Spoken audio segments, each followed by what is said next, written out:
প্রথমে আমি বড়টা খেয়ে দেখছি। দারুণ হয়েছে খেতে। বন্ধুরা দেখুন, সজনে পাতাগুলোকে এইভাবে ছাড়িয়ে নিচ্ছি।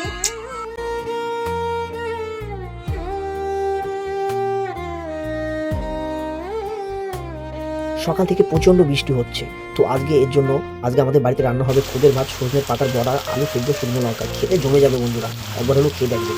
অ্যারাউট দিয়ে দিচ্ছি। এবারটা আবার ফুটতে দিচ্ছি।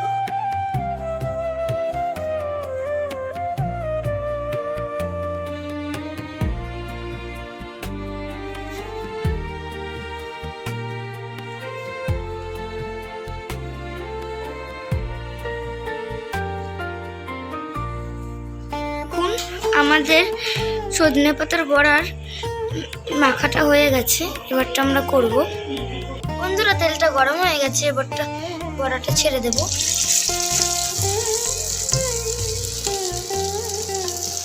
বৃষ্টি কিন্তু এখনো পড়ছে, হালকা পড়ছে। বৃষ্টির ভিতর খুদের ভাত আর আলু মাখা, তার সঙ্গে বড়া খেতে কেমন লাগবে আপনারা বাড়িতে এভাবে বানিয়ে খাবেন।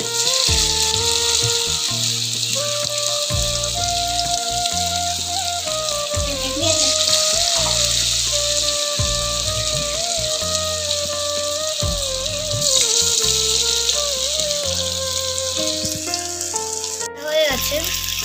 বৃষ্টির দিনে হঠাৎ করে কারেন্ট চলে যাওয়ার জন্য আজকে আমাদের ভিডিওটা একটু খারাপ হয়েছে বন্ধুরা, ক্লিয়ার দেখাতে পারছি না। বন্ধুরা আমাদের আলু মাখা, পেঁয়াজ কাটা, শুকনো লঙ্কা ভাজা এবং বড়া বানানো হয়ে গেছে।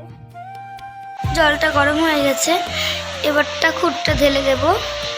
এখন আমাদের খুদের ভাত রান্না হচ্ছে, তো খুদের ভাত রান্না করার জন্য প্রথম জল গরম করতে হয়, তারপর আলু সেদ্ধ দিতে হয়। আলু সেদ্ধ ভালো লাগে খেতে খুদের ভাতের সঙ্গে শুকনো লঙ্কা দিয়ে। আর কিছুক্ষণের ভিতরে আমাদের খুদের ভাত রান্না হয়ে যাবে, বেশিক্ষণ লাগে না খুদের ভাত রান্না হতে। বন্ধুরা কাদের কাদের খুদের ভাত খেতে ভালো লাগে, কারা কারা খেতে চাও, কারা খাননি এখনো, অবশ্যই কমেন্ট করে জানাবে। আর খুদের ভাতের সঙ্গে স্পেশাল শুকনো লঙ্কা ভাজা না হলে জমে না। তো বন্ধুরা খুদের ভাত খেয়ে দেখবেন, অবশ্যই ভালো লাগবে। আর সঙ্গে আছে আমাদের স্পেশাল সজনের পাতার বড়া।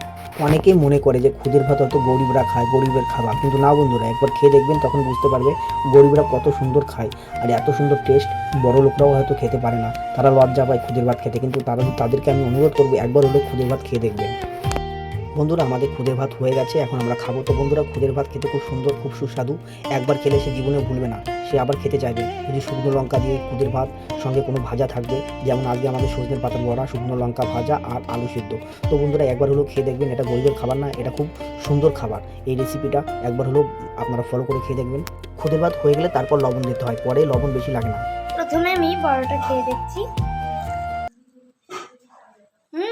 দারুণ হয়েছে খেতে। আপনারা বাড়িভাবে বানিয়ে খাবেন কিন্তু।